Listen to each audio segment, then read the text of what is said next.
It was supposed to be the perfect shot, but the photographer kept insisting the trio shift slightly to the left. At first, it seemed like he was just obsessing over composition. The woman stepped forward to take a look. That's when the bald man suddenly stopped her, telling everyone to freeze because he had never pressed the shuttered. So, what was that sound just now? The man moved to check. As he began to lift his foot, his friend Jack shouted at him to stop. The sound had come from right beneath him. He quickly pushed aside the weeds under Chris's feet and confirmed his worst fear. He turned to the bald man, demanding answers.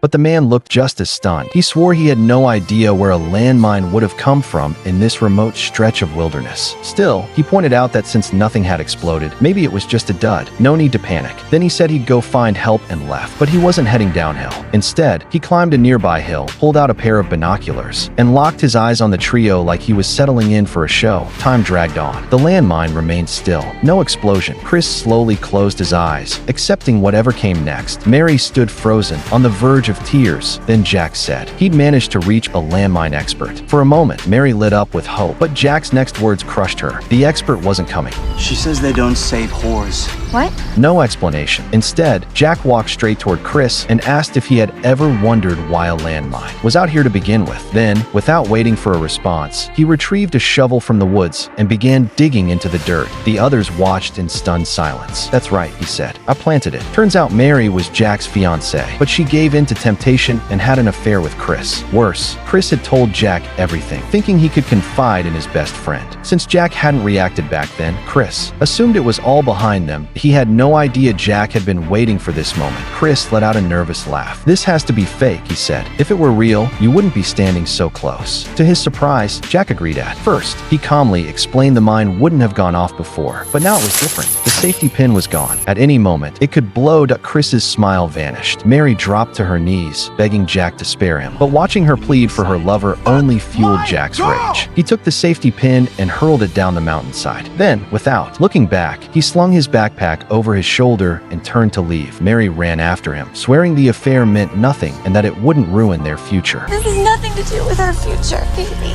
Now is not the time to be sentimental, okay? Now's the time to dig.